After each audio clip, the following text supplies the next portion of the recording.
নমস্কার বন্ধুরা, কেমন আছেন সবাই? পূর্বিতা ফ্যামিলি ব্লগে সবাইকে স্বাগত। এখন বাজে সকাল 8টা। সকাল 9টায় আমাদের বাস আছে। দুদিনের দীঘা সফর আমাদের এখানেই শেষ হলো।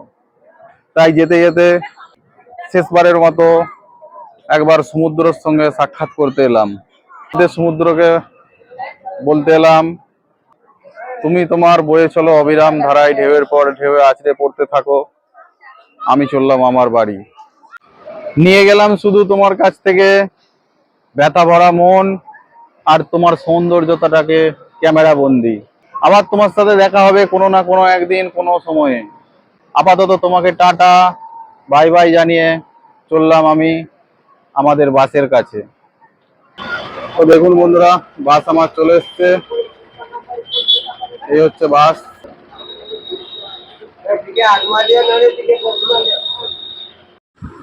দীঘা থেকে বেশ খানিকটা পথ অতিক্রম করার পরেই পড়ল রসুলপুর নদী।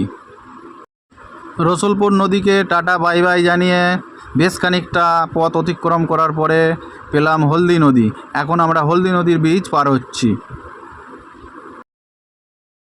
হলদি নদী পার হয়ে বেশ কিছুটা পথ গেলাম, পৌঁছলাম নন্দকুমারে।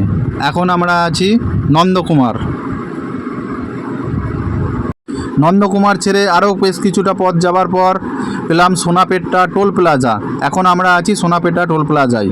টোল প্লাজা ছেড়ে আরও বেশ কিছুটা পথ আসার পর গাড়ি এখন দাঁড়িয়েছে দেউলিয়াতে। 20 মিনিটের জন্য হোল্ড আছে, দেখা যাক হোটেলে ঢুকি।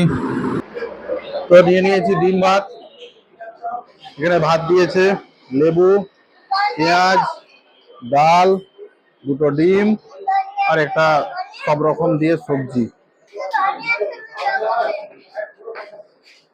খাওয়া দাওয়া কমপ্লিট, বাস ছাড়ার টাইম হয়ে গেছে। তাহলে উঠে বসা যাক বাসের মধ্যে।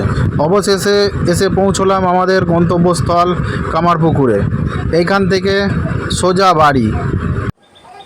তো এখন বিকেল 3টে বাজে, বাড়ি পৌঁছে গেলাম। তো এই ছিল আমার দীঘার থেকে বাড়ি পর্যন্ত জার্নি। কেমন লাগলো ভিডিওটা আপনাদের? ভালো লাগলে অবশ্যই লাইক, কমেন্ট ও সাবস্ক্রাইব করবেন। দেখা হচ্ছে আপনাদের সাথে পরের ভিডিওতে।